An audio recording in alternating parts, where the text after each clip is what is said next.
Bienvenue sur La Voix du CDO, le podcast dédié à tous les leaders et dirigeants de la transformation digitale. PDG, DG, CDO, DSI, CMO, etc. Vous souhaitez comprendre, piloter et réussir votre transformation digitale. Ici, pas de théorie stérile. Nous donnons la parole à ceux qui façonnent le changement, explorant les stratégies, les technologies, les pratiques qui transforment les organisations. Nous parlons de l'IA, la blockchain, la cybersécurité, la data, les digital workplace, autant d'innovations au service du progrès, de l'accélération du business et de la satisfaction de vos clients. Succès ou échec, chaque expérience partagée est une leçon concrète pour vous aider à agir. Leader d'aujourd'hui et de demain, abonnez-vous et restez à l'avant-garde du changement. Bien, bonjour à tous et bonjour à nos chers auditeurs.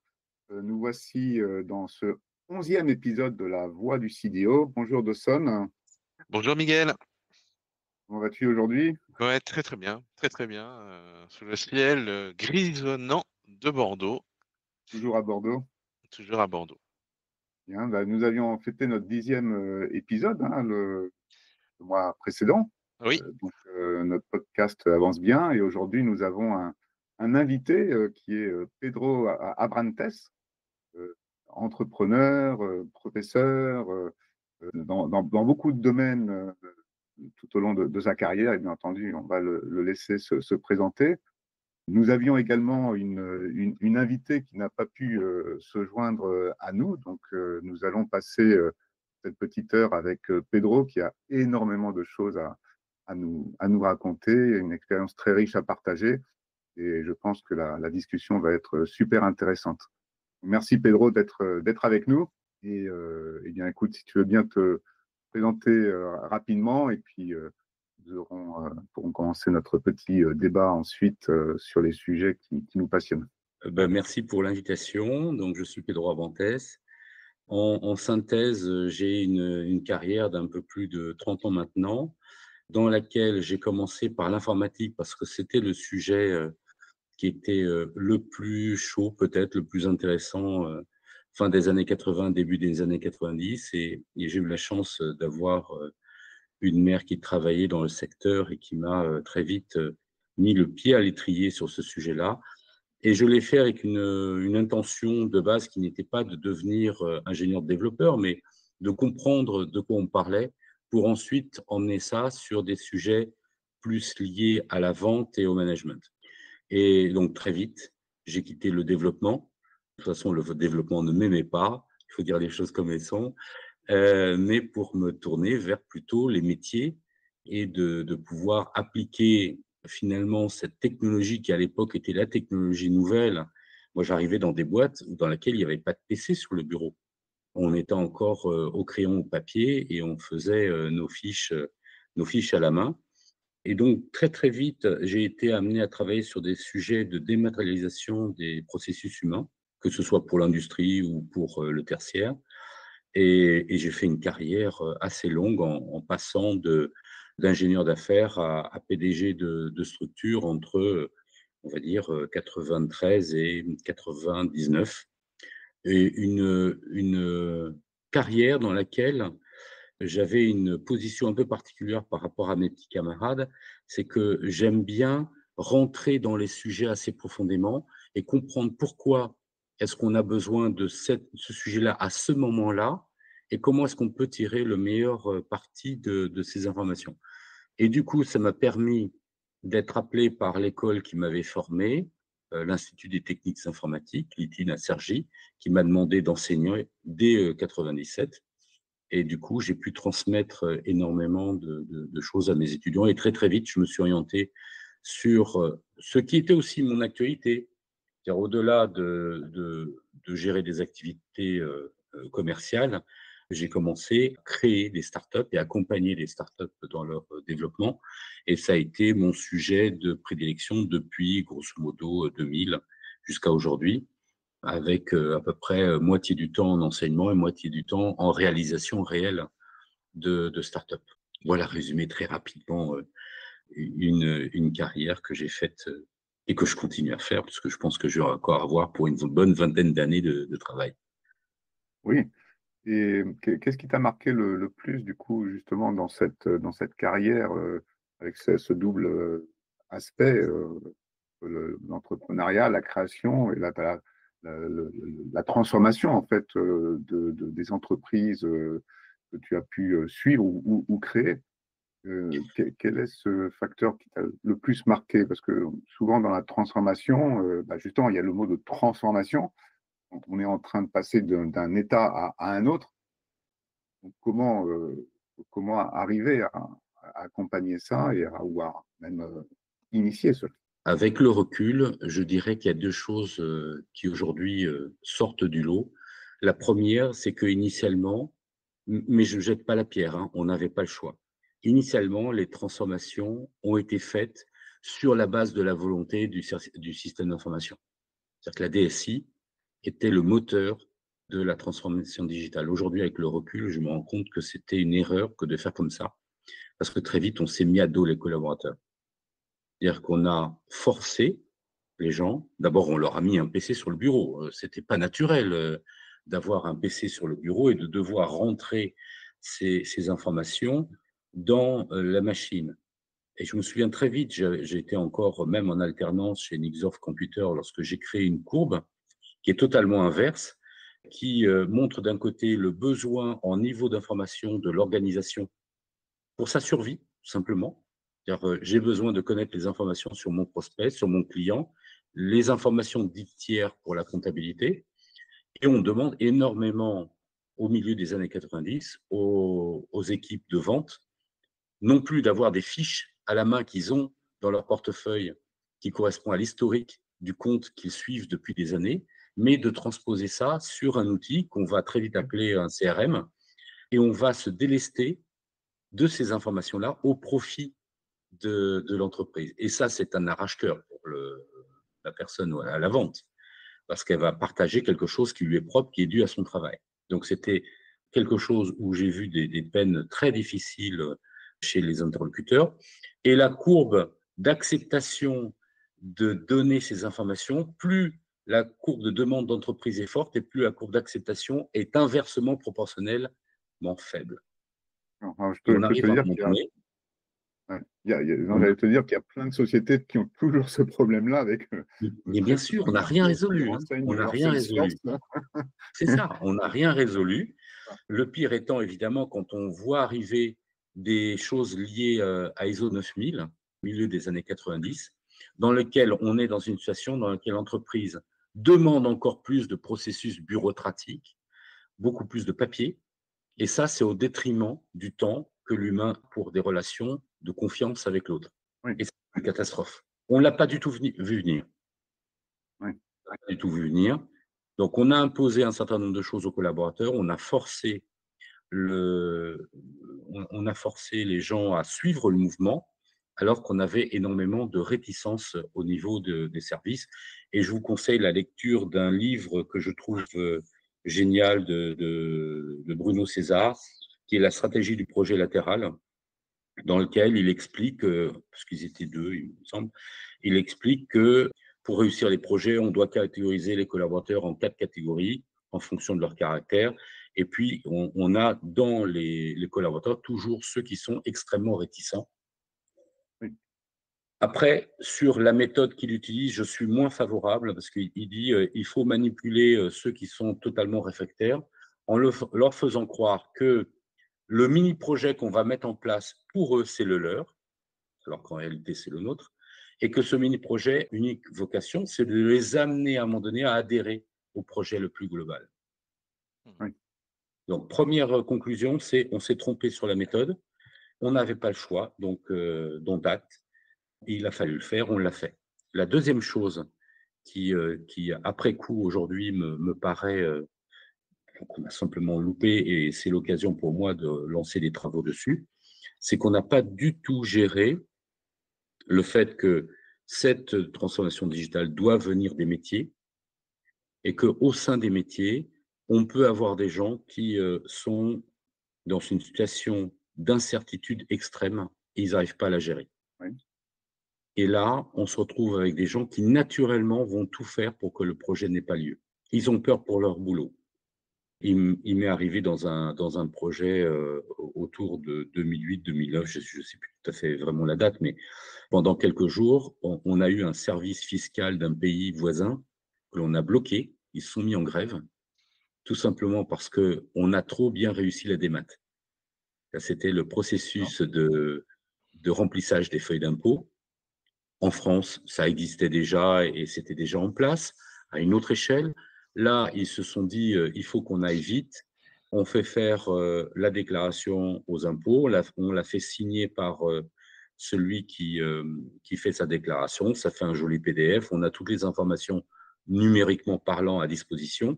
Donc, on peut les rentrer dans le moteur de calcul et derrière, on a le résultat qui sort instantanément. Ça a super bien marché. Sauf qu'à un moment donné, on a les gens du fisc qui ont fait une levée de bouclier parce qu'ils se sont sentis que leur job n'était plus celui qu'ils aimaient à ce moment-là. On a dû Ouais. tergiverser et on a fait un truc qui, pour moi, à l'époque, me semblait complètement ubuesque. On leur a permis d'imprimer ce PDF sur un poste, de changer de poste et de réintroduire à la main les données qu'il y avait dans le PDF. Ce qui est D'accord. potentiellement une source de perte de temps, une source de perte, une source d'erreur possible extrêmement forte. Bon, bah, ça dure quelques années et puis les gens se rendent compte que ça n'a aucune valeur ajoutée et que la vraie valeur qu'il y a dans une transformation digitale, c'est le temps que l'on fait gagner aux gens.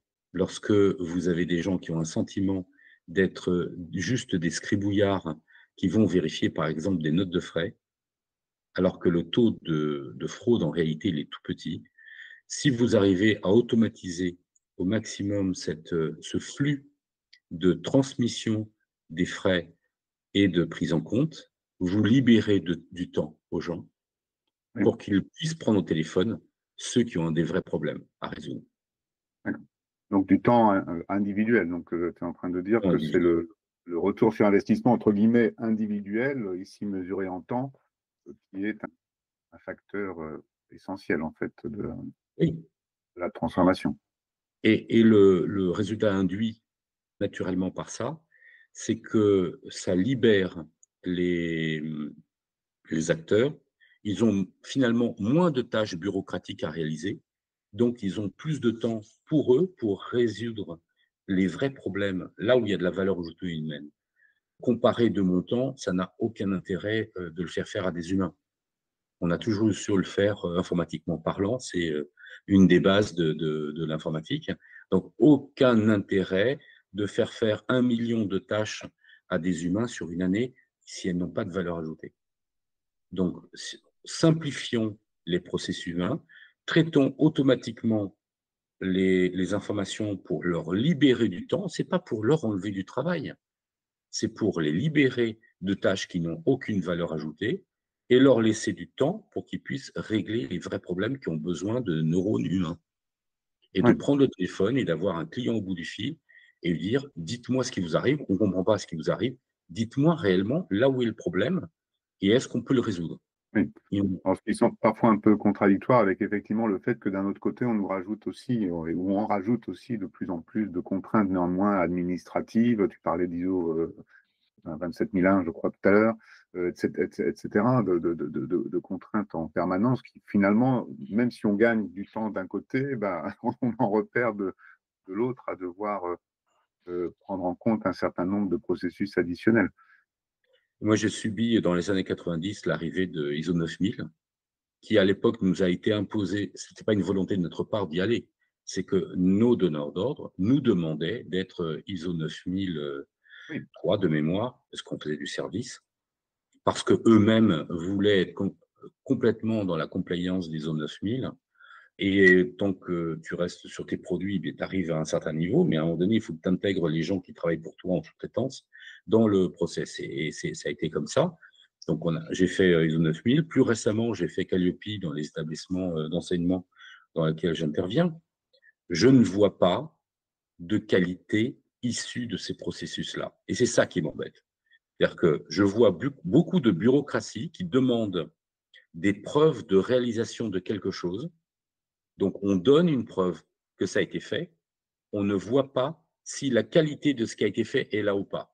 Là, dans Oui. les établissements, on demande que j'ai une preuve que j'ai eu une conversation avec les étudiants 2 fois par an.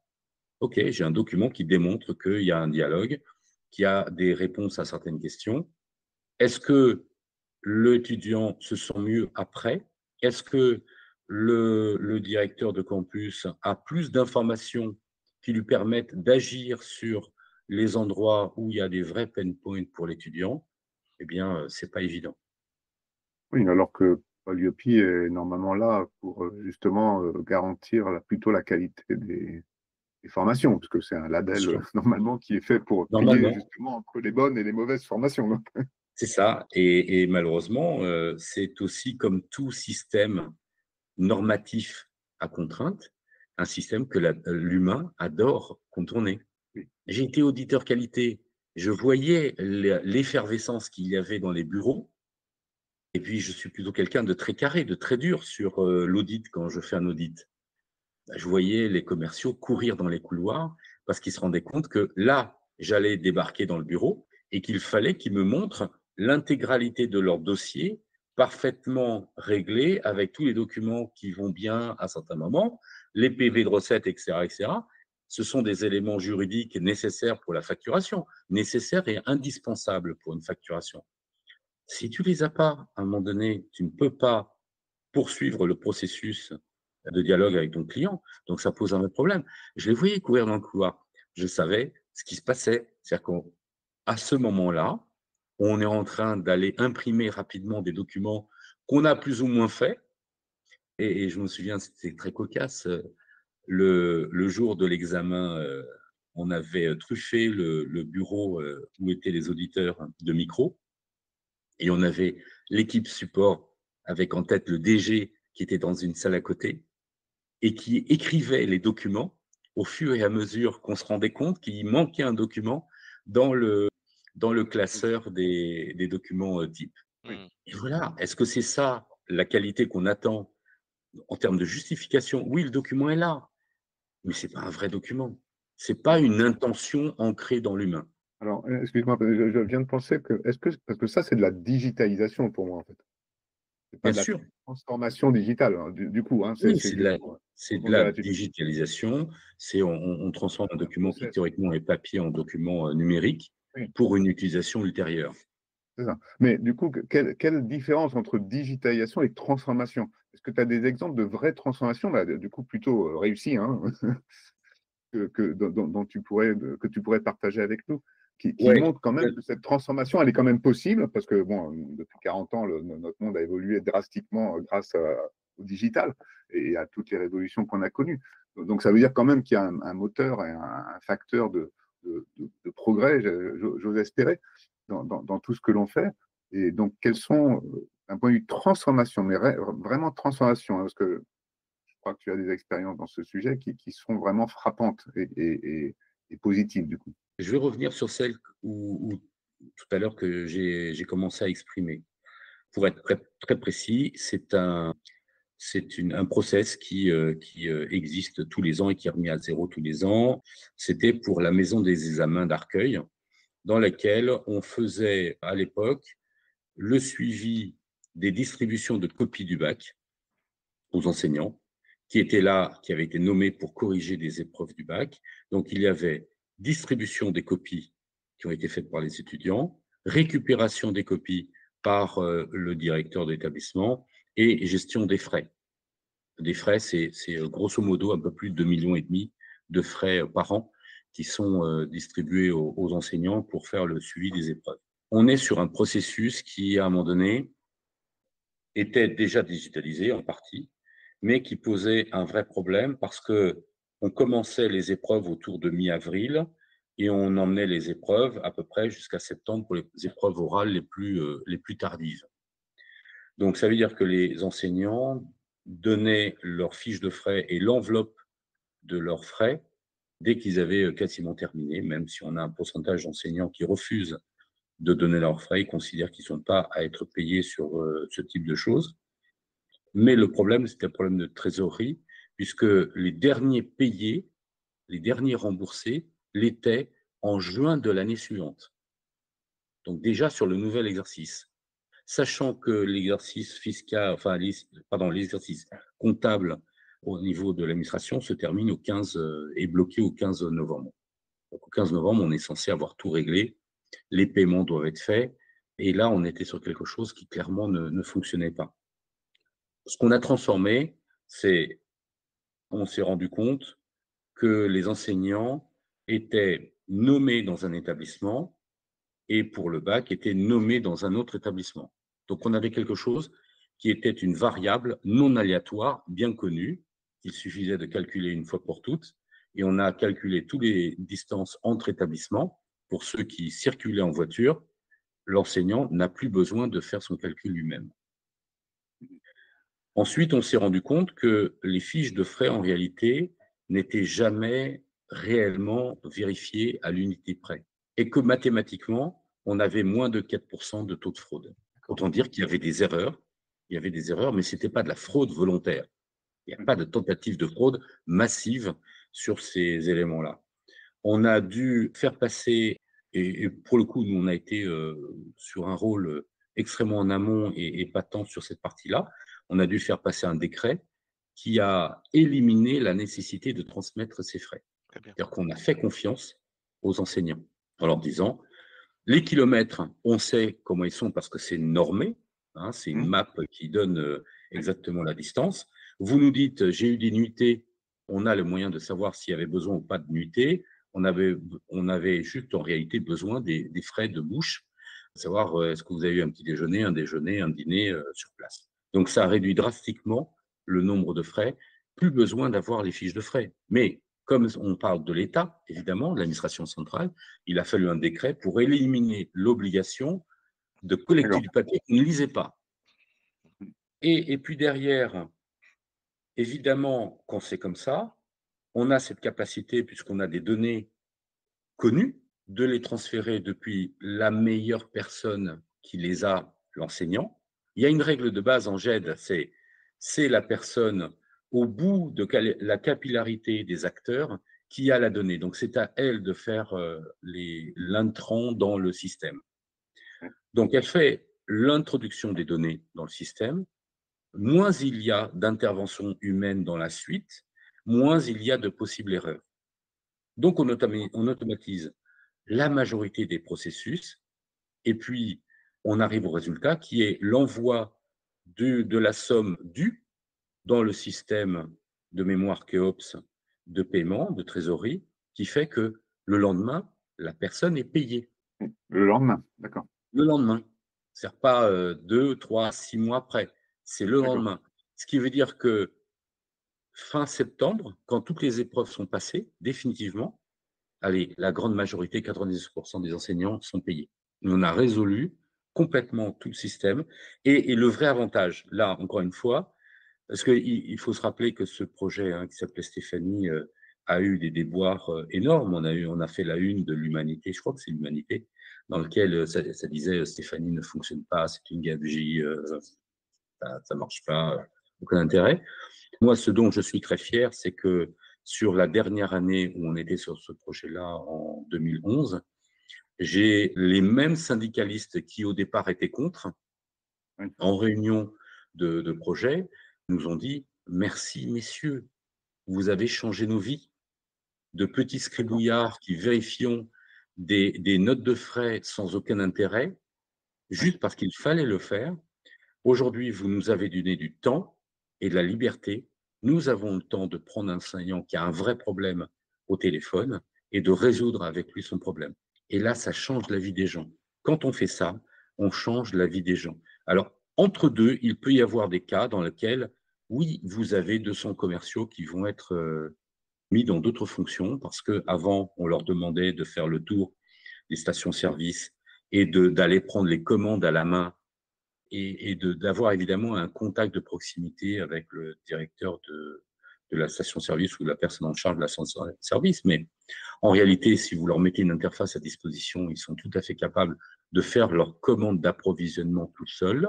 Attention, ça n'enlève jamais la nécessité du contact humain. Oui. Et souvent, je vois des commerciaux qui profitent de cette interface distante pour dire « Non mais moi, les clients, j'ai pas envie de les voir. Oui, parce que ça, c'est un problème, effectivement.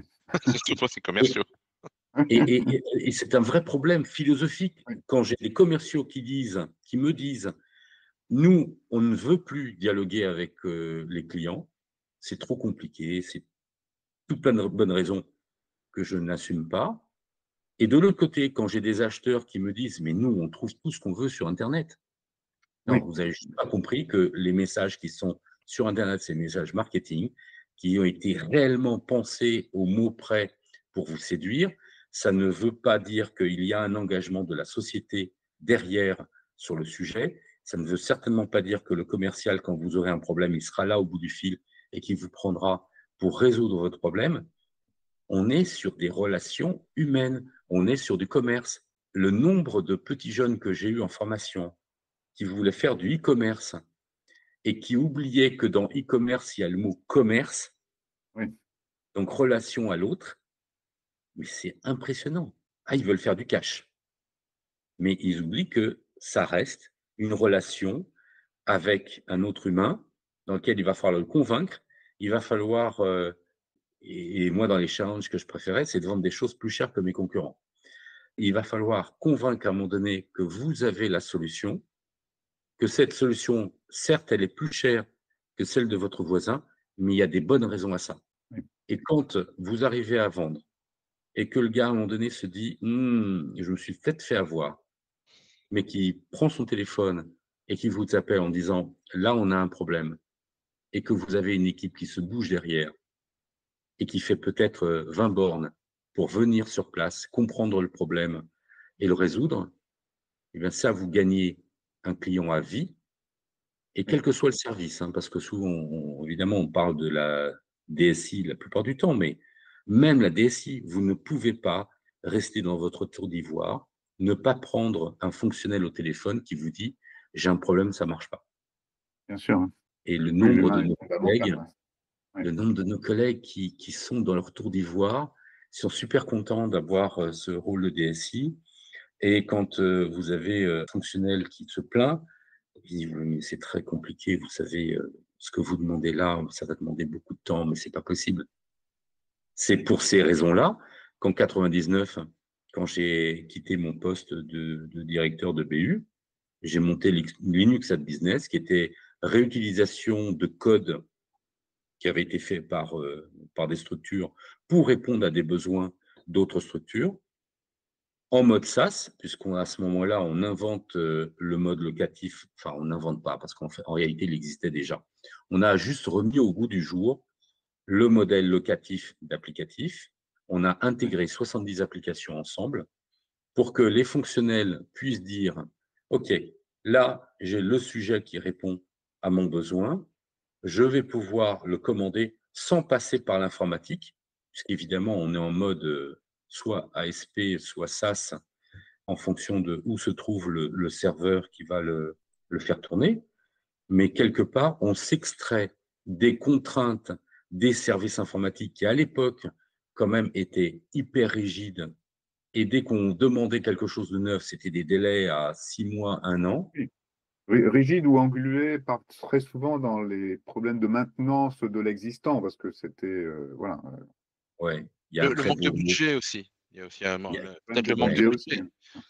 Parce il que y a ça, des, il y a des jolis mots. suivant la culture d'entreprise, les enjeux informatiques, même digitaux, sont relayés après les enjeux commerciaux, marketing et de communication. C'est ce que j'abordais dans mon document là, que j'ai publié en début de semaine sur LinkedIn, c'est les choix gluants. C'est-à-dire que vous faites des choix à un moment donné qui sont très coûteux, ça vous semble les meilleurs, mais ils manquent totalement d'agilité. Ils ne sont pas pensés, je vais même être un peu plus cru que ça, parce que j'ai eu le cas personnellement. Ils ne sont pas pensés, ils ne sont pas faits pour être évolutifs. J'ai un cas d'une caisse de retraite qui à un moment donné me fait travailler sur la fusion du système d'information avec d'autres caisses. Mhm. Et je vois bien que dans le cahier des charges qu'on reçoit, il n'y a pas inclus cette opportunité de dire demain, j'ai une autre caisse qui va me rejoindre, puisque c'était la Oui, gamification des caisses. J'ai une autre caisse qui va me rejoindre avec un autre système d'information et je ne prévois pas les portes d'ouverture vers les autres. Alors qu'on y était. Si on le fait pour un, autant le faire pour tous. Oui. Et j'ai eu la réponse, non, on laisse ça pour plus tard. C'est-à-dire qu'on volontairement, on a des gens qui à un moment donné ont limité l'évolution de leur système d'information et qui ont voulu le garder sous une main, sur une chape de plomb. Et c'est dommage parce qu'ils avaient une opportunité de l'ouvrir sur l'avenir. En 97, j'ai coécrit un livre blanc sur les architectures de systèmes d'information à base de composants réutilisables. Donc, la pensée était déjà là dans les années 90. Bien sûr. Faire des choses ouvertes, faire des choses agiles. Et aujourd'hui, avec le recul de 25 ans plus tard, je me rends compte que on est encore sur ce type de réflexion et je ne comprends pas. Je comprends pas. Les API qui normalement auraient dû être largement déployés. Vous avez dû connaître comme moi la période Corba, si ça vous rappelle des choses. Oui. Comme Decom, l'équivalent, enfin, ou le pendant de chez Microsoft. On était dans une philosophie en disant on a fait quelque chose, il faut que ça puisse être réutilisable X fois Bien sûr.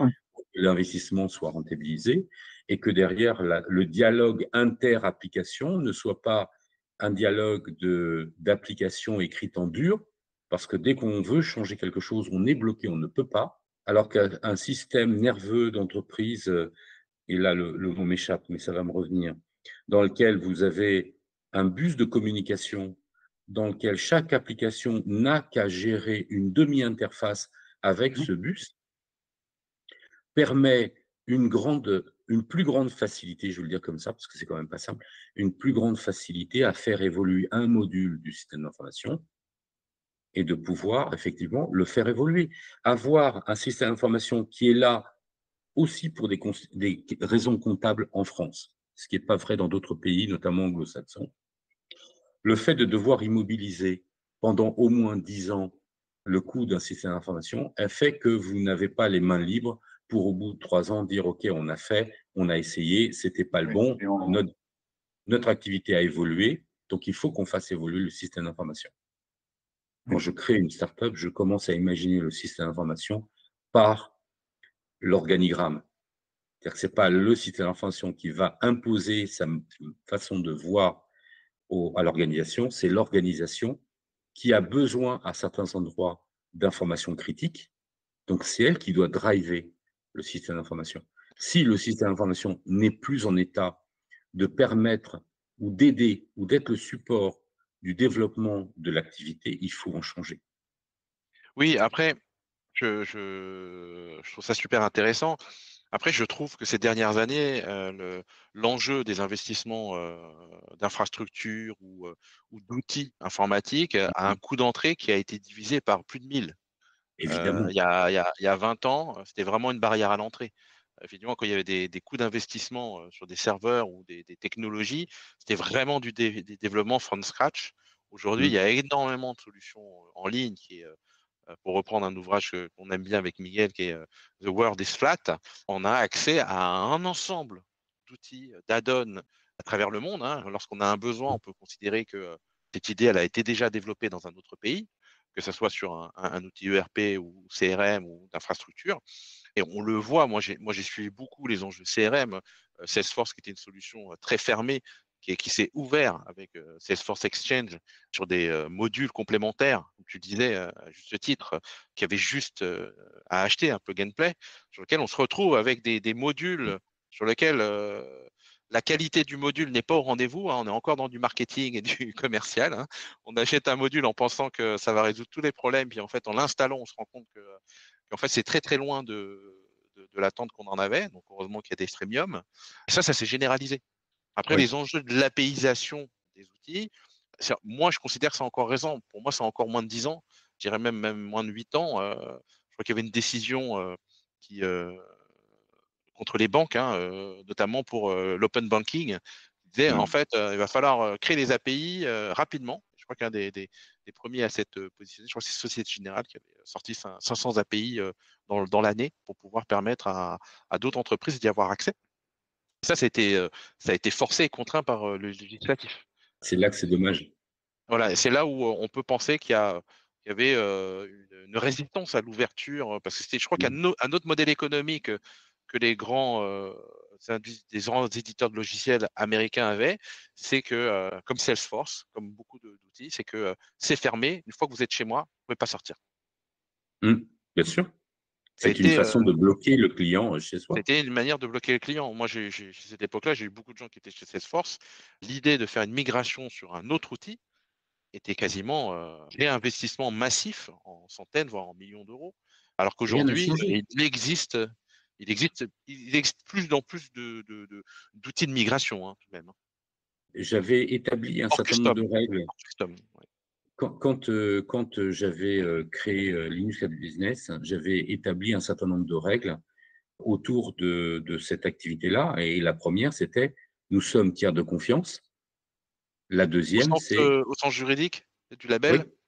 oui, D'accord, bah oui, parce que nous portons les données de nos utilisateurs. oui. Donc, on doit être capable d'assumer pour nos utilisateurs. Nos utilisateurs, c'était des grands comptes, hein. On n'avait pas des offres pour PME.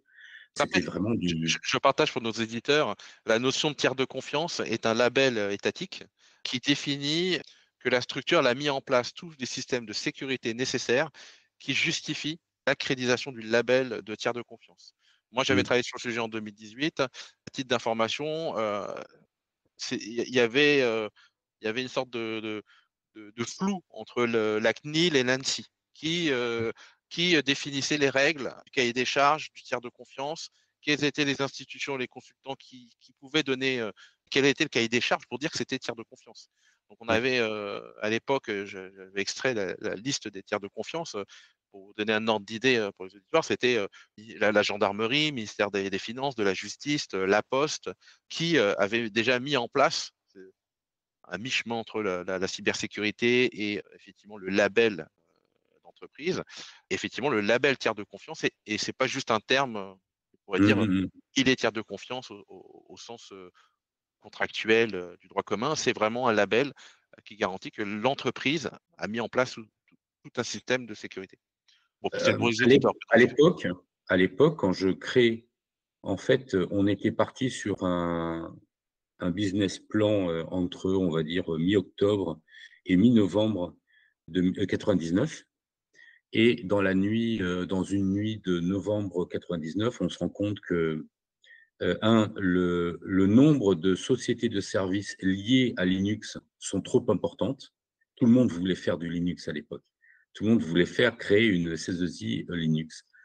Et je parle avec mes co-actionnaires et cofondateurs et je leur dis: «Écoutez, j'ai un truc dans les tuyaux, qui est l'idée que je portais au sein de LM Informatique, qui était le pôle de composants réutilisables que j'ai essayé de vendre à Teamlog qui a racheté, LM et dont ils n'ont pas voulu, qui est d'avoir une vraie activité liée aux composants réutilisables. Et le composant, chez nous, avait une taille d'un micro, outil qui servait à l'identification des utilisateurs, comme le système d'information complet d'une assurance qui nous avait été, proposé en package réutilisable complet.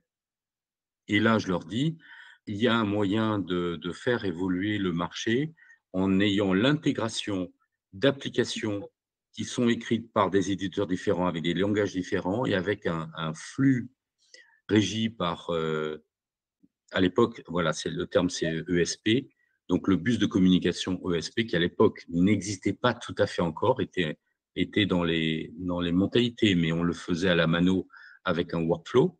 Et je dis: «Voilà, on va aller vers ça». Et c'est comme ça qu'on a intégré les applications qui venaient un peu de partout.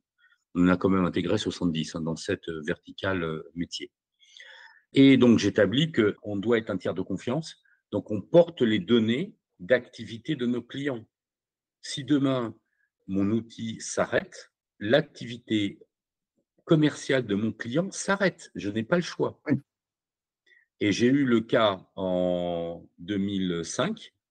J'étais, chez un hébergeur, en charge de la zone, lyonnaise, et j'ai une grosse enseigne de vêtements pour enfants qui m'appelle un matin en catastrophe en me disant: «On n'a plus accès à aucune caisse dans les magasins de notre enseigne». Effectivement, il y avait eu un coup de pelleté dans les travaux du tram à Lyon en face de la Part-Dieu.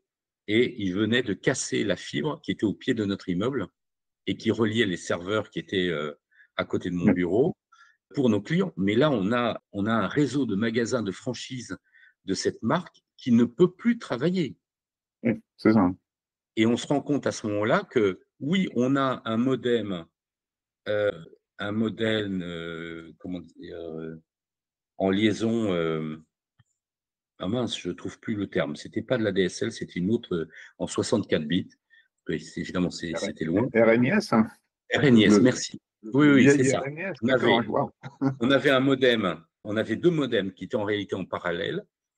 Un premier modem qui était connecté via le réseau fibre, et puis un modem de secours RNIS 64 kilos qui permettait pas d'avoir une activité fluide, mais quand même permettait d'envoyer des messages et de rester à peu près connecté. Et là, on se rend compte que ce matin-là, rien ne fonctionne. Et je me retrouve au siège, en banlieue de Saint-Étienne, et on fait le constat que oui, tous les modems ont bien été livrés, tous les modems ont bien un câble qui les relie au réseau externe et qu'il manque le câble entre le modem et le système d'information. Alors évidemment, comme je venais d'arriver, je ne me suis pas tout à fait senti responsable en termes de je n'ai pas fait mon job parce qu'il aurait fallu que je vérifie, il aurait fallu qu'on simule une panne pour vérifier que le système se déclenchait tout seul. Mais force est de constater que l'assistance à maîtrise d'ouvrage n'a pas non plus fait son boulot parce qu'il était aussi de sa responsabilité de simuler une panne pour vérifier que ça se déclenchait tout seul. Et là, on s'est retrouvé dans une situation vraiment où on a eu très très chaud aux fesses parce que là, il y a du chiffre d'affaires qui tourne et on ne peut pas facturer les clients, on baisse le rideau des magasins. Bien sûr.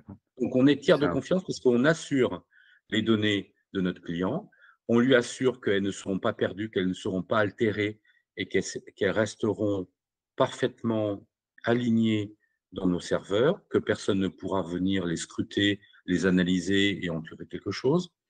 On s'assure un niveau de SLA à 99,99%, donc Service Level Agreement, donc la qualité qu'elle est là et qu'elle est présente quand on a besoin. Et puis, troisième règle que j'avais imposée, c'est qu'on se met en position que si demain notre client veut nous quitter pour aller ailleurs, on lui fournit des données en sortie standard dans un modèle qui soit lisible et qui puisse être facilement transposable dans un autre outil. Une capacité de réversibilité, quoi. Mais oui, mais c'est obligatoire. Oui, On ne il y en a peut beaucoup plus. qui ne le font pas. Ah oui, Non, mais oui, il y a beaucoup de professionnels. Moi, j'ai été confronté à ces problématiques, notamment sur des prestataires à l'étranger. Compliqué, hein. Compliqué de récupérer Mais, ces données. mais essayer de faire un transfert entre Sage et Cegid, c'est la croix et la bannière. Mmh. C'est vraiment la croix et la bannière. En partie parce qu'ils ont fait des choix technologiques d'utiliser des champs fonctions multiples et que du coup, alors je vous parle de ça il y a quelques années, hein, entre deux, ça a peut-être un peu évolué, Oui, j'espère oui, pour eux. je pense que ça a évolué. Mais C'était surtout sur des enjeux de typiquement, on avait du mal à l'époque, sur certains outils, d'avoir en même temps, pour un commerce, les tailles couleurs. Donc, un article peut avoir plusieurs couleurs ou peut avoir plusieurs tailles, sans pour autant que ça génère autant d'articles que de tailles et de couleurs différentes. Et si vous utilisez cette variable-là, eh bien, vous avez un champ des variables à côté que vous ne pouviez plus utiliser parce que ça utilisait le même espace de stockage. Mmh. Et quand vous avez ça dans un logiciel et que vous voulez transposer la gestion commerciale et la compta vers un autre cycle de produits, mais c'est la croix et la bannière. Les ingénieurs s'arrachent les cheveux et à l'époque, ils ne voulaient pas faire. Oui, oui, tout à fait. Alors, je pense que ça revient à nos discussions du départ, c'est-à-dire que on a créé un outil de la technique un peu éloigné du métier. Et du coup, tout ce qui est custom ou adaptation d'un outil standardisé besoin métier, il y a coût d'investissement significatif. Moi, j'ai toujours dit que la majorité des CRM étaient faits de manière massive pour un besoin standardisé, plutôt Mm. B2B, qu'ils ont essayé d'adapter en B2C. et toutes les modifications, ponctuelles coûtent énormément d'argent si elles répond pas à un besoin de masse. Heu pour On beaucoup a d'entreprises, ils sont confrontés à ça. C'est qu'en achetant un outil qui est un CRM ou un ERP, ils pensent avoir un plug and play qui s'adapte mmh, parfaitement à leur processus métier, qui, de surcroît, évolue, constamment en fait, hein, par rapport, à un marché et ainsi que les process. Donc, souvent la clé c'est ça, c'est de dire, quel est l'élément, de customisation? Est-ce que ça correspond à nos métiers?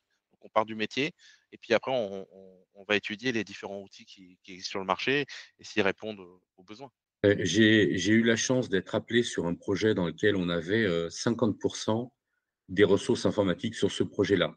Mmh. Gros projet de CRM pour, un organisme de financement, et ils avaient choisi cet outil américain parce qu'il annonçait de base qu'ils avaient un certain nombre de rapports qui étaient déjà préexistants dans le système, et dès qu'on avait besoin de synthèse, d'agrégation de données, ils avaient déjà, un nombre conséquent de rapports qui étaient livrés gratuitement et qui permettaient de rendre le service.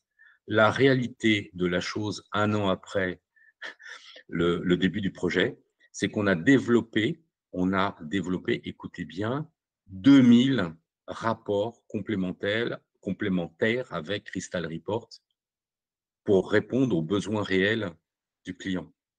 Oui, tout à Oui. fait. Oui, tout à fait. On est dans quelque chose d'ubuesque. Et on peut avoir aujourd'hui encore en France un outil de production qui nécessite d'avoir des interfaces pour aller chercher une information particulière dont on a besoin. On crée une interface et on se retrouve avec 30% des interfaces. Alors, ce n'est pas un petit nombre, hein, c'est 2600 interfaces au total, dont 30% ne sont jamais utilisées. Et ces 30% bloquent le produit dans son évolution. Et aujourd'hui, l'éditeur de logiciels qui a créé la base nous dit, mais vous avez fait tellement de développement spécifique sur la base de l'outil que je ne peux plus vous assurer la maintenance de votre noyau parce que vous avez développé trop de choses autour de façon manuelle. Oui, notamment les versions du logiciel qui doit Mmh, évoluer aussi et ben du oui. coup la migration elle est, à la fois la migration elle est chez le client, mais il y a aussi des migrations, d'évolution technologique des outils qui parfois sont totalement bloqués, Moi, par des customs que le client peut faire. on se l'est dit, j'interviens énormément dans des écoles de formation d'informaticiens. J'en ai encore dirigé une il y a un an. Je suis estomaqué que dans ces formations-là, on ne leur inculque pas la nécessité de la compatibilité ascendante. Quand on est sur des projets from scratch, il n'y a rien, feuille blanche. Je fais mon projet, je peux même le faire en no-code, aucun souci. Mais c'est pas ça notre vie réelle dans les systèmes d'information. On a un existant. Il faut pouvoir faire évoluer l'outil tout en conservant la donnée que l'on avait. Et je rentre même pas dans la question de l'évolution des schémas de base avec des champs obligatoires et non obligatoires. Là aussi, mais j'ai l'impression que les gens ont complètement oublié qu'à un moment donné, il y avait un existant, qu'on ne peut pas repartir de zéro en Oui. faisant une croix sur le passé et en disant c'est pas grave, je fais n'importe quoi, mais c'est pas grave, je le fais bien, j'ai des belles interfaces. Alors tout le monde veut faire du front, très peu de jeunes maintenant veulent faire du back parce que c'est indigne de faire du back, hein. On fait de l'interface, de l'IHM, des UX, c'est des super noms, Ouais. mais c'est pas ça l'informatique. L'informatique, c'est d'abord du back et que les données soient là, qu'elles soient utilisables, qu'elles soient éventuellement redondées, qu'on puisse gérer des interlocuteurs qui sont sur deux sites différents, qui attaquent la même donnée en même temps et qui veulent la modifier quasiment en même temps. Comment est-ce qu'on gère ça? Le front, oui, c'est intéressant parce qu'à un moment donné, on est on s'est mis dans une situation dans laquelle il faut rendre addict l'utilisateur par une simplification extrême du front et faire en sorte qu'il trouve presque une envie de jouer avec l'applicatif. Mais Pour ça arriver, résout. tous les problèmes. Bien sûr. Mais pour arriver à ça, il faut du temps, il faut concevoir, il faut urbaniser, il faut architecturer. Donc, Et, c'est pas juste coder, entre guillemets, Il faut du non, budget. ou coder sous la pression, parce que souvent, il y a la pression aussi des métiers ou d'autres, ou des interlocuteurs, en tout cas, à faire vite, hum, à remplir un besoin court terme. Et c'est vrai que très souvent, beaucoup d'équipes informatiques se retrouvent aussi dans cette pression. Mais c'est le manque, en tout cas, en résumé de tout ce que tu as aussi dit, c'est ce manque de relations profondes, de co-construction entre métier et direction informatique. Et c'est là où ce rôle d'ailleurs qu'on joue aussi avec Dawson, enfin dans nos expériences de Chief Digital Officer, ou hum, des directions de transformation digitale, comme on les voit apparaître de plus en plus dans les entreprises, sont là aussi pour jouer ce rôle d'intermédiaire finalement entre les métiers et des directions informatiques, on va dire au sens classique, enfin purement informatique, parce qu'il faut contrôler, maîtriser en fait cette double relation et cette interface et cette double compétence finalement entre le métier et l'informatique et arriver à les faire parler et anticiper aussi ce futur. Et c'est vrai que hum. beaucoup de règles sont implicites. Le règle de la compatibilité ascendante, elle est plutôt implicite. Soit tu la connais, Oui, soit tu la connais pas, ou soit tu y es sensible ou pas. Mais c'est vrai qu'on ne l'enseigne pas forcément parce non, que c'est pas une matière en tant que telle dans un cursus informatique. Et puis, bon, il y a aussi beaucoup d'informaticiens qui n'ont pas forcément suivi beaucoup d'études d'informatique en tant que telles non plus, hein, parce qu'il y a beaucoup d'écoles qui apprennent à coder, mais pas vraiment à concevoir. Ça, c'est encore un autre souci. Mais donc, effectivement, la relation métier-informatique, elle est fondamentale. Et ce métier de la transformation digitale, qui est un vrai métier à part entière, comme on le vit, et c'est pour ça qu'on a lancé d'ailleurs ce podcast de la voix du CIDEO, c'est pour faire connaître aussi ce métier de la transformation digitale qui est à la frontière entre les métiers et l'informatique et qui facilite et qui permet d'accélérer et d'anticiper aussi les évolutions du futur. Et je pense que c'est très important de bien avoir conscience aussi que c'est un métier différent, différent et qui est complémentaire à la fois du métier du métier du business, enfin, et de l'informatique, et qu'il faut arriver à combiner tout ça. Et du coup, j'avais envie maintenant de peut-être qu'on se projette peut-être dans le futur en fait. Oui, notamment avec l'IA. J'imagine Avec avec l'IA l'IA. et quel est le futur justement de cette évolution? Parce que, est-ce que pour toi d'ailleurs, Pedro, qui a cette expérience-là, l'arrivée de l'IA est un changement, une révolution potentielle, comme on a pu l'avoir avec l'Internet, l'email il y a très longtemps, le smartphone, etc., du même ordre, et comment tu vois cette évolution, et puis même peut-être plus globalement, parce qu'on a eu des discussions à ce sujet, l'évolution même de notre société, entre guillemets, grâce à l'informatique. Donc, deux aspects, hein. Commençons déjà par l'IA, et puis après, peut-être de manière plus approfondie, pour aller plus loin. l'IA est un outil extraordinaire et c'est indéniable. On peut le prendre dans tous les sens, y compris dans le sens le plus extrême qui est l'IA va finir par nous manger et détruire l'humanité. Ça reste un outil extraordinaire. Juste avant, j'aimerais faire une petite parenthèse. Il y a un élément que jusque-là, on n'a pas cité, mais qu'il faut absolument introduire dans nos vies d'entreprise, c'est l'agilité. Il faut qu'on soit agile dans nos têtes, pas que à la DSI. C'est trop simple de dire oui, il faut que la DSI Partout. soit agile. Oui, Non, c'est tous les services de l'entreprise qui doivent être agiles. Il est hors de bien sûr, question de me répondre, on fait comme ça parce que c'est historique. Ça n'a bien sûr. aucun sens. Ça n'a aucun Oui, sens. Les entreprises pourront se transformer et évoluer avec leur marché si elles sont suffisamment agiles dans leur tête pour se dire, OK, on a bien vécu jusque-là là-dessus. Si on continue comme ça, on va dans le mur. Et dans 5 ans, 10 ans, on est mort, on disparaît et on sera une marque de plus magnifique, mais qui aura disparu. Donc, Mais là, gardons. je veux rebondir Oui, sur cette notion d'agilité parce que bon, on l'entend hein, beaucoup. Hein, moi, j'amène cette réflexion autour de l'agilité, de dire oui, ben, c'est bien d'être agile, de s'adapter, puis ça va dans l'ordre naturel des choses. Hein. Il y a des saisons, rien n'est figé.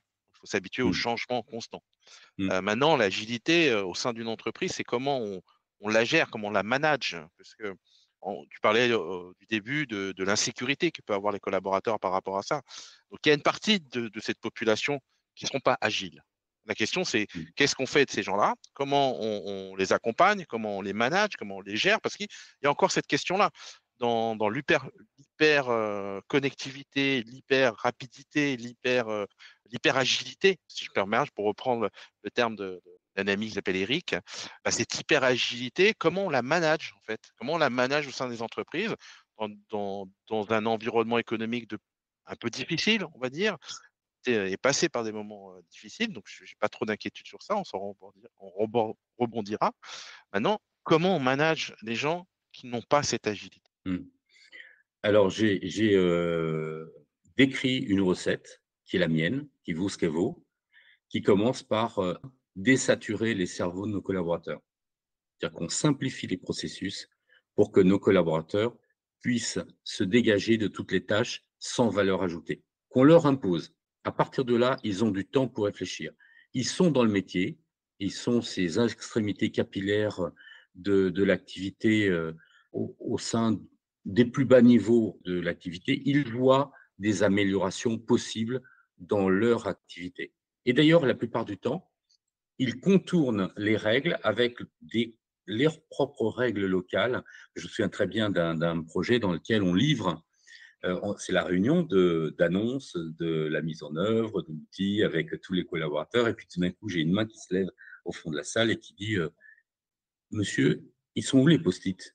Et là, je regarde le directeur de cette unité-là et je vois bien que dans son regard, c'est le désespoir, là, parce qu'il vient de découvrir qu'il y a quelque chose que lui-même ne savait pas. Et c'était super simple.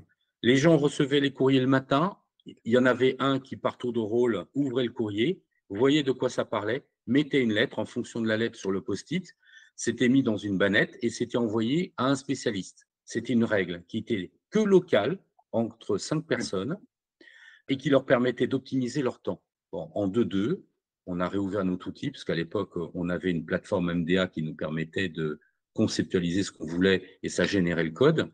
Donc en 2.2, on a rajouté la case qui allait bien pour avoir l'équivalent de post-it. Et en réalité, on n'attribuait pas une lettre, on attribuait à un pôle de compétences qui derrière avait des gens qui étaient sur un planning de lecture et recevaient directement le dossier chez eux. Simplifions les process. Ensuite, demandons aux gens d'en bas de nous dire est-ce que vous avez des idées pour améliorer, pour simplifier, pour augmenter notre productivité. Ils en ont. Il faut juste oublier que la boîte à idées que l'on met n'est jamais lue, elle est juste vidée de temps en temps pour donner l'impression qu'elle est lue. Il n'y a jamais de retour aux collaborateurs. Donc, à un moment donné, ils se désespèrent parce qu'ils ont des idées qui même pourraient faire des économies substantielles, qui pourraient faire gagner de l'argent, mais les bonnes idées ne remontent pas.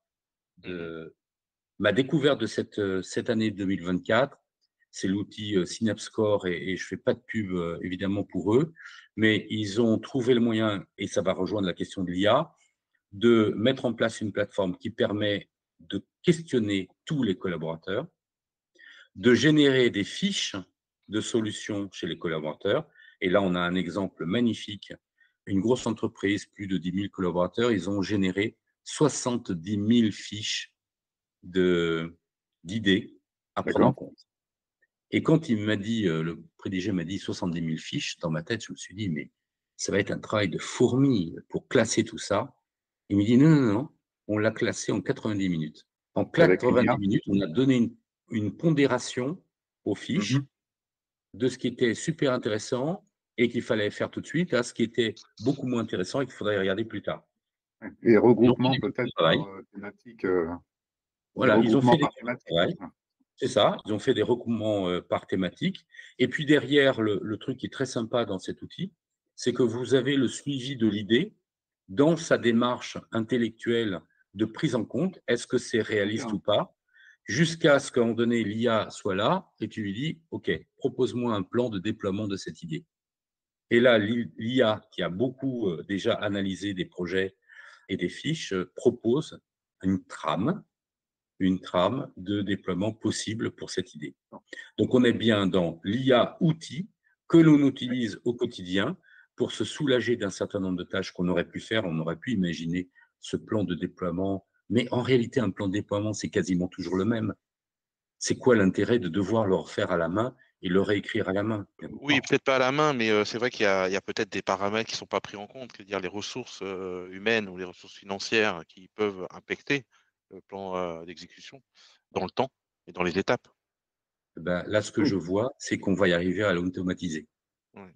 C'est-à-dire oui. qu'à Puis force d'avoir des projets sur lesquels on attache au même endroit, ça c'est important, on attache au ouais, même endroit toutes les données, Mhm. eh bien, en analysant les projets, on va pouvoir découvrir des patterns.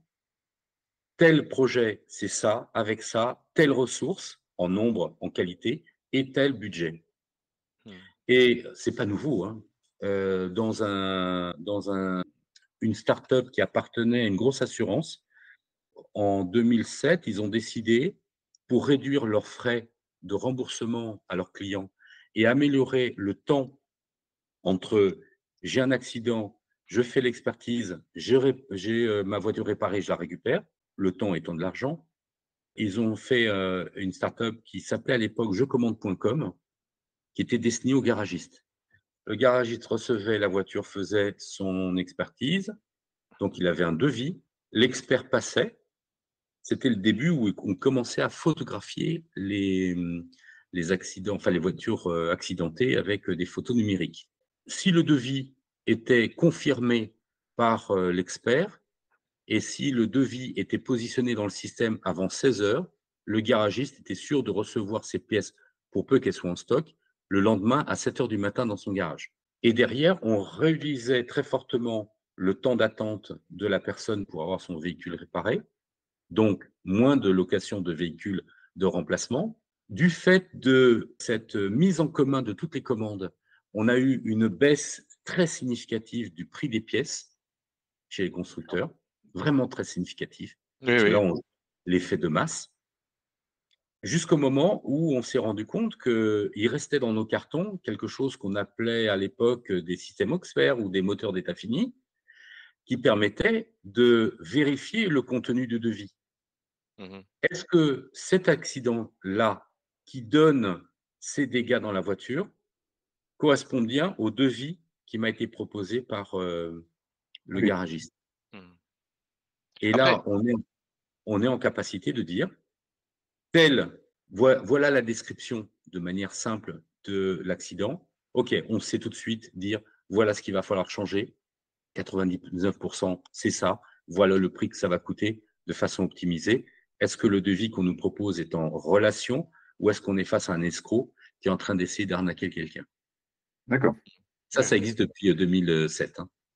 oui, alors moi j'en ai vécu l'expérience, mais effectivement dans, dans les réparations de véhicules, aujourd'hui les constructeurs fournissent le cahier, les protocoles de réparation hein, à l'heure de main d'œuvre près.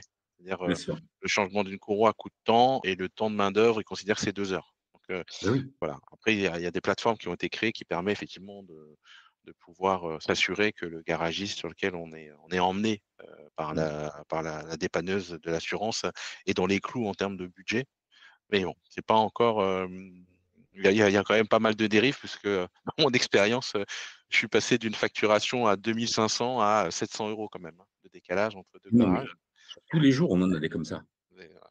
Et il y a un sujet autour de l'artisanat, effectivement, pour les réparations de la maison, où il est encore très difficile de connaître le vrai prix, en fait, au mètre carré d'une réparation, d'une toiture, d'une plomberie. Enfin bon, c'est des sujets auxquels je vous partage. Alors que si tu creuses un peu du côté de le moniteur, Mmh, tu as tous les abacs qui mmh, existent.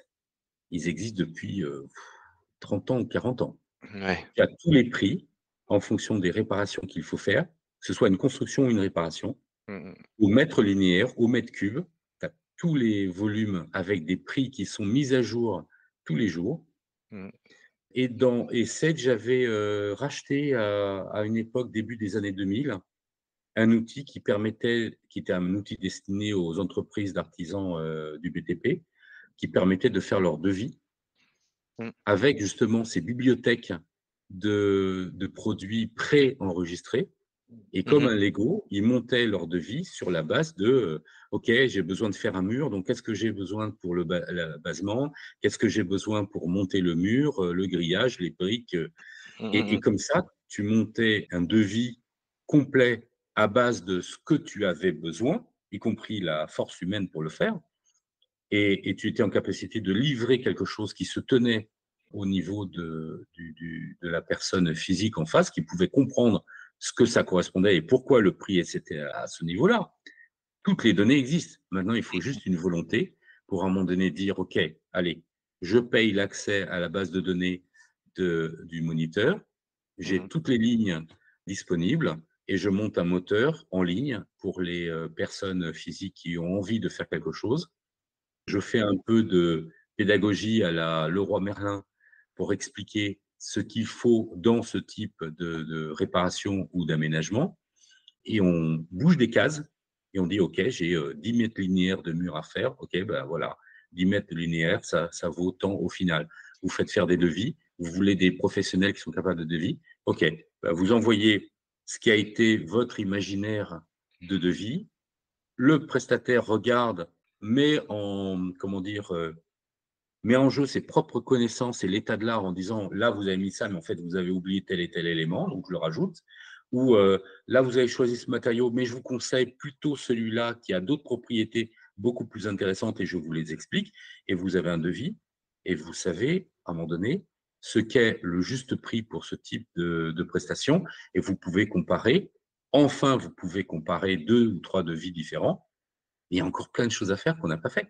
Et là, Ah oui, l'IA, elle va venir nous donner un coup de main parce que, encore une fois, sur le fait d'apprendre en gros volume tous les devis Oui, qui sont faits, va pouvoir générer, et c'est là l'intérêt de ce qu'on voit, c'est qu'à un moment donné, statistiquement, on a des données qui se fiabilisent au fur et à mesure, donc on est en c'est ça. capacité, on n'invente rien, on fait juste que statistiquement, dire, voilà, il y a une forte Oui, probabilité que ce soit ça la bonne réponse. c'est ça. Et plus on a de données, plus ça donne des résultats extraordinaires, de toute façon. oui. Et Ouais. l'exemple que tu as cité tout à l'heure sur la génération, enfin, la prise en compte des idées et leur traitement par une IA, justement, tout ce qui est IA générative actuellement permet de faire augmenter de manière extraordinaire la capacité justement de ces systèmes à analyser ce que les gens ont dit, à regrouper et à retrouver des similitudes entre les différentes idées et puis pouvoir même produire, comme tu disais tout à l'heure, jusqu'à un plan de réalisation potentielle, en tout cas, sur une idée.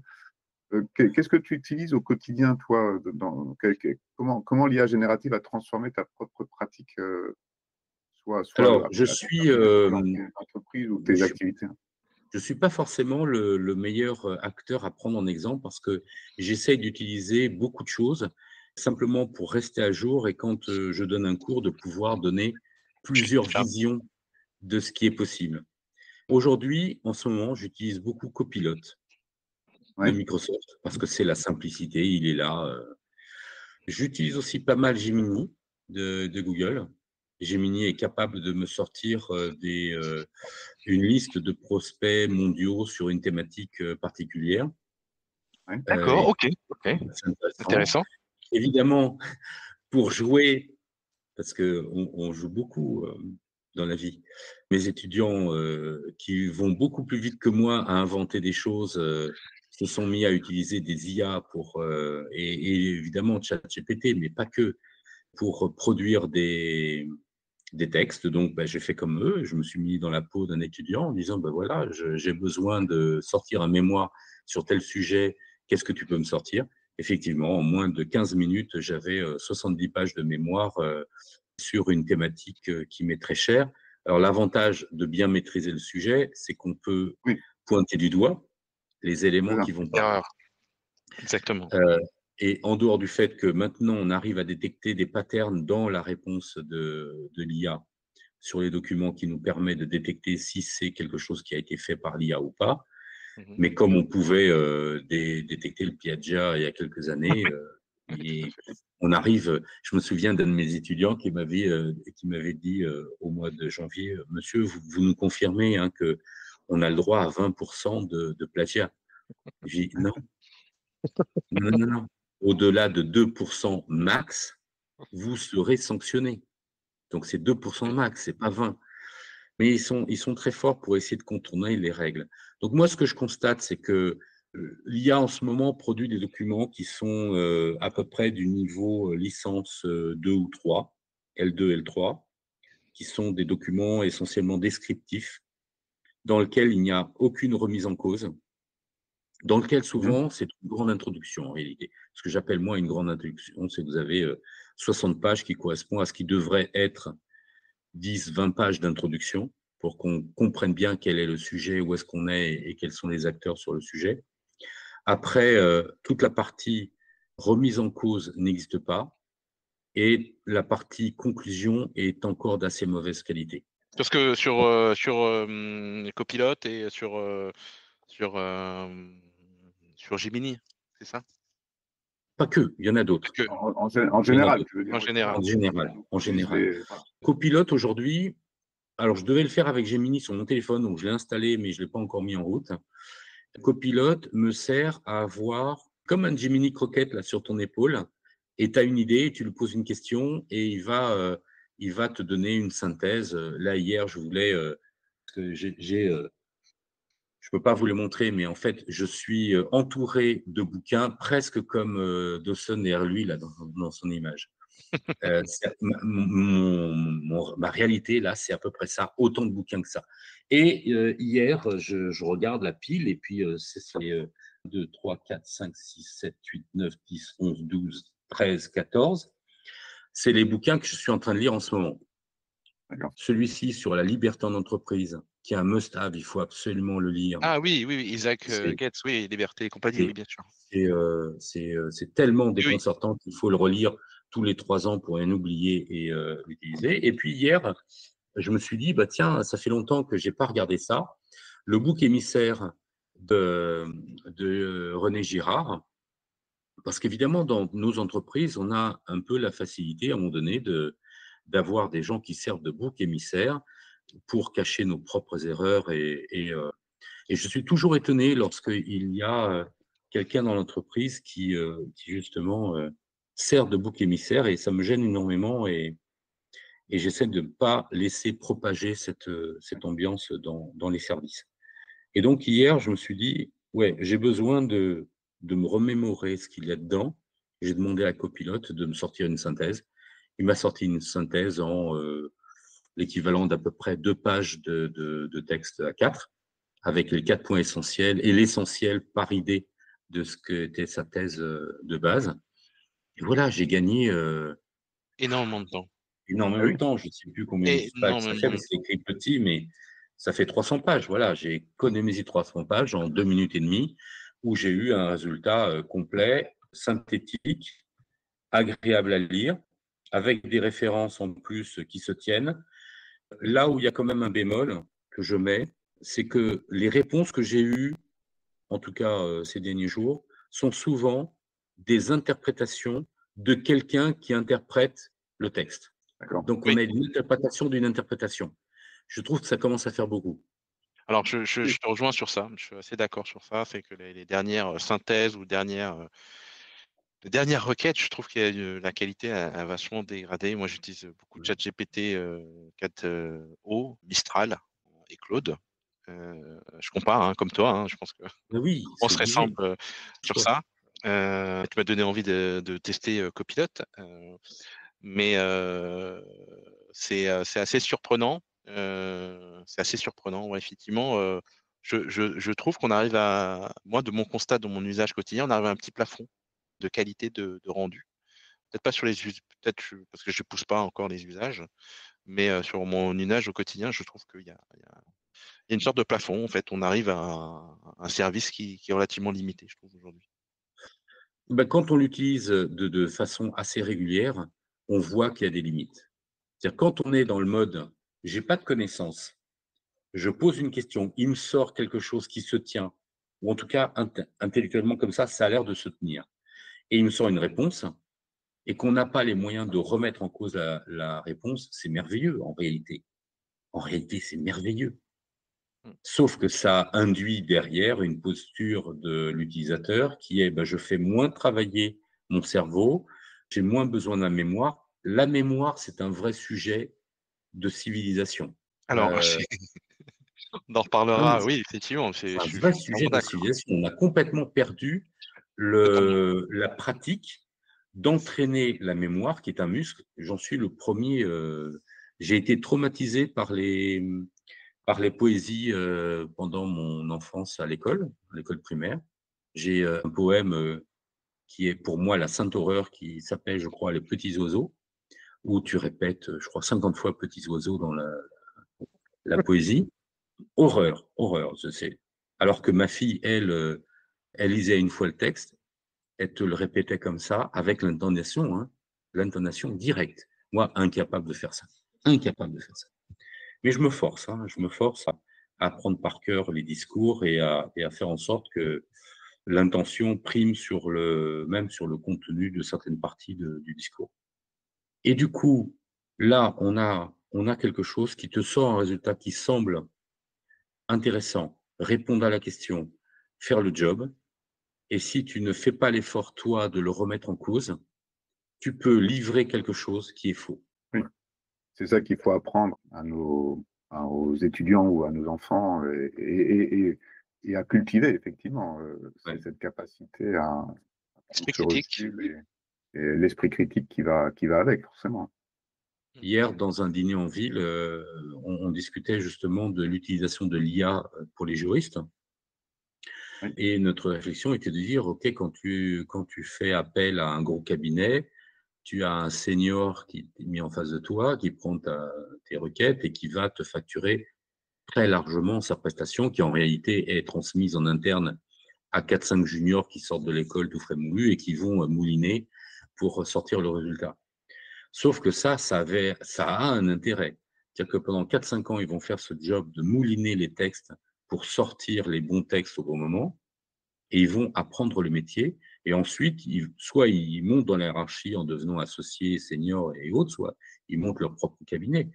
Aujourd'hui, si on a une nouvelle génération de jeunes qui vont avoir accès à l'outil IA, forcément, ça va être extrêmement agréable de faire une requête et d'avoir un résultat quasiment instantané. J'ai un souvenir dans la série, oui, je vous ai pas dit ça, mais pour mes étudiants en 2018, j'ai créé une cartographie des films de science-fiction par thématique, par grande thématique. Donc, je suis un très gros consommateur de films de science-fiction. Et là, je suis en train de préparer la V2. La V1 contient à peu près 250 films, 256 films de science-fiction qui commencent en 1956, je crois, jusqu'à 2018. Et là, je prépare la V2 avec ce qui s'est passé depuis 2018.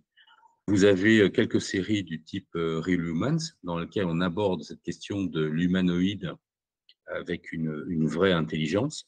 Et dans un des épisodes où l'actrice principale est une avocate, elle fait venir son assistante de domicile dans son cabinet et elle se rend compte qu'elle a une vraie puissance de réflexion et elle lui fait lire un document contractuel qui est un volume juste énorme, je ne sais plus combien de pages, mais probablement plus de 200 pages.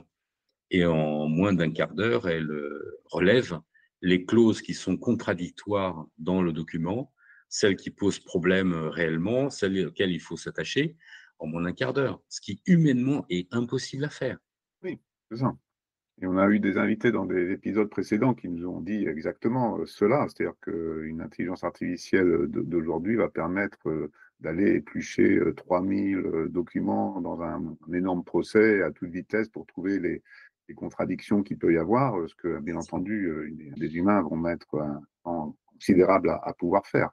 Donc, il y a une vraie assistance. Mais ce que tu dis sur ce travail des juniors, j'étais dans un salon justement sur le droit, trois quarts des sociétés de logiciels qui exposaient ont intégré l'IA déjà Mhm. pour pouvoir retravailler sur le contenu effectivement des bases documentaires des cabinets et couplé, croisé avec bien entendu les documents officiels, la jurisprudence et toutes les bases de données professionnelles, ce qui est un atout considérable. Mais c'est vrai que beaucoup parlaient de ce problème, les juniors se forment en faisant travailler leur cerveau. Oui, Donc si oui. on remplace le travail du cerveau par une IA, comment vont se former aussi les juniors et former leur intellect et leur capacité professionnelle à traiter effectivement les problématiques qu'ils rencontrent. Donc, c'est un vrai sujet.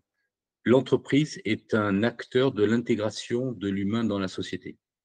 Oui, Ce oui, n'est pas que, comme disait notre bien-aimée Arlette Laguillet, une société qui nous exploite et qui nous spolie. C'est aussi un élément d'intégration dans la société.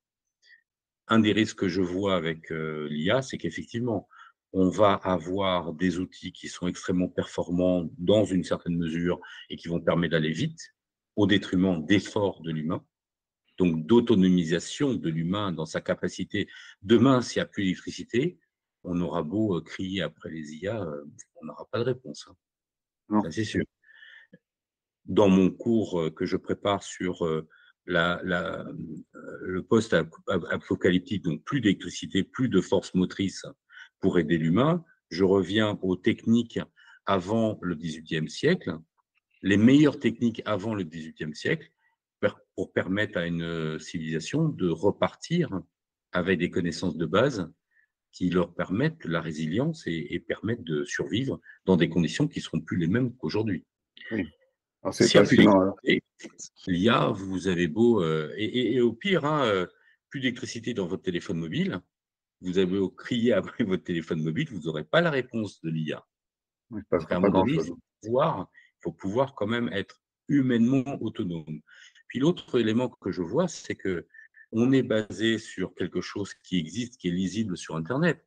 Donc, ça ne représente qu'une toute petite partie de l'intelligence collective qu'on peut avoir au niveau mondial. Et donc, on va resserrer en Bien sûr. réalité le focus et on va tous tourner en boucle autour des mêmes idées. Et j'ai peur qu'on ne fasse pas travailler ce muscle qui est à l'intérieur de notre boîte crânienne et qui finalement fait la richesse de l'humain. Oui, alors ça, c'est dans l'état d'esprit de Ray Kurzweil, hein, qui parle de la singularité et d'aller chercher Mmh. effectivement la singularité plus que l'universalité, et d'aller chercher un peu, des réponses que la créativité ou l'individu va pouvoir amener qui va sortir un peu du lot, mais Oui, J'ai ça j'ai c'est un exemple très proche, hein, puisqu'il me touche personnellement et cette semaine. Donc, lundi soir à minuit, je publie mon document qui fait quand même 10 pages sur l'agilité. Et puis, je me décide à aller me coucher, en me disant: «Bon, OK, je l'ai publié, advienne ce que pourra». Puis 1 heure après, je me relève en disant: «Non, j'ai loupé un truc, il faut que je sorte la version en anglais, en espagnol et en portugais». Des langues que je pratique, de moins en moins bien, mais que je pratique. Et je dis: «Non, mais attends, tu bête, non, non, non, tu as un abonnement DeepL, DeepL va te le faire en 2-2, en moins d'un quart d'heure». J'avais les 4 versions, donc 4 fois 10 pages dans 4 langues différentes. Ouais, sauf que je me permets pas de le publier comme ça, directement. Il faut que je passe par une phase de relecture, éventuellement même d'amélioration du texte dans la langue en question. Et je me rends compte que depuis mardi matin, pardon, et on est déjà jeudi, depuis mardi matin, j'ai beaucoup de mal à avoir envie. Donc j'ai commencé la version anglaise et la version portugaise, mais j'ai beaucoup de mal à me donner l'envie de relire ce texte précisément mot par mot pour oui, l'adapter en anglais adapté qui soit correctement. beaucoup Non. plus ah oui, moderne que oui, simplement une traduction littérale. tout à fait. Alors, nous, Et voilà. nous Le allons petit gars devoir, qui a pas le oui, truc, il va simplement le publier tel quel, en disant: Oui, «OK, c'est la oui, traduction, c'est sûr. DeepL, oui. Nous allons devoir conclure malheureusement cette discussion Eh ben, passionnante. Je crois qu'il va falloir que nous réinvitions Pedro pour aller encore plus loin dans le futur, là, surtout avec ce que tu as commencé à aborder sur la possibilité de ne plus avoir d'électricité et comment tu prépares un cours carrément sur comment est-ce qu'on va revenir à des techniques fondamentaux. ancestrales. Donc il faut vraiment qu'on prépare un épisode, je crois, sur ce sujet parce que ce n'est peut-être pas de la science-fiction, malheureusement. mmh, Bon, l'avenir nous le dira». oui. Dawson, je te laisse la Eh main pour ben, Pedro, conclusion. je te remercie d'avoir participé à la voix du CDO. Habituellement, je pose à la fin de notre entretien, quels est les 2 livres que tu nous recommandes, qu'ils soient professionnels ou personnels. je te la pose, même si tu nous as déjà partagé au moins 4-5 ouvrages, mais peut-être des livres qui, pour toi, sont plus marquants que les autres. Alors, puisqu'on est plutôt dans un contexte lié à l'activité digitale, oui, j'en ai deux. L'un que j'ai déjà cité, c'est la stratégie du projet latéral qui doit être sur toutes les tables de chevet des gens qui, à un moment donné, estiment qu'ils doivent faire du management de personnes, de ressources en entreprise liées à tous les sujets autour de la transformation digitale. Et puis l'autre, évidemment, c'est presque mon chouchou, parce il est presque inépuisable, en fait. Et qu'aujourd'hui, on n'est toujours pas arrivé au niveau d'implémentation de ce qu'il y a dedans. C'est le travail à la vitesse de la pensée de Bill Gates. Alors évidemment, je mets un petit bémol.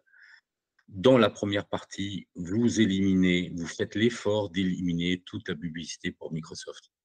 Il faut se remettre dans le contexte de 94, c'est écrit en 94, c'est traduit en 99, où c'est publié en France en 97. Donc c'est dans le contexte de suprématie de Microsoft de cette époque-là. Donc ça choquait personne que ce soit comme ça. Ça a mal vécu sur cette partie-là. Donc vous oubliez la partie publicitaire qui est dans le bouquin. Ce qui est intéressant, qu'il faut aller chercher dans la première partie, c'est toute cette façon de penser entre le moment où une commande arrive, tout le processus automatisé qui se met en place pour pouvoir avoir un délivré quasi instantané, une satisfaction client qui est assurée jusqu'au bout, en un temps record. Et ça, c'est ce qu'on fait aujourd'hui et il faut absolument le relire pour avoir ça en tête. La deuxième partie concerne l'administration électronique, qui est un autre de mes dadas. Et là, grosso modo, on a implémenté 10-20% de ce qui est écrit dans ce bouquin-là.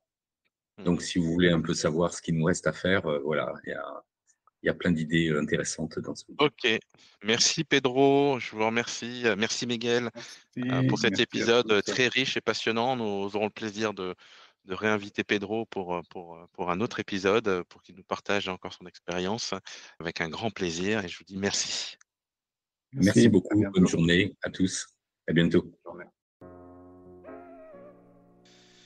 Et voilà, c'est tout pour aujourd'hui sur la voie du CDO. J'espère que cet épisode vous a apporté des idées précieuses et a ouvert de nouvelles perspectives sur l'utilisation de l'intelligence artificielle dans votre stratégie digitale. Si vous avez aimé notre conversation et que vous souhaitez soutenir le podcast, n'oubliez pas de le noter avec 5 étoiles et de laisser un commentaire sur votre plateforme d'écoute préférée. Votre soutien nous aide à grandir et à partager nos idées avec une communauté de plus en plus large. N'hésitez pas non plus à partager cet épisode à vos proches et sur LinkedIn et à taguer La Voix du CDO. Retrouvez-nous le mois prochain pour un nouvel épisode plein de surprises, d'innovations et des invités toujours plus inspirants. D'ici là, continuez à innover, à expérimenter et à diriger. C'était un plaisir de vous avoir accompagné aujourd'hui. À très vite sur La Voix du CDO.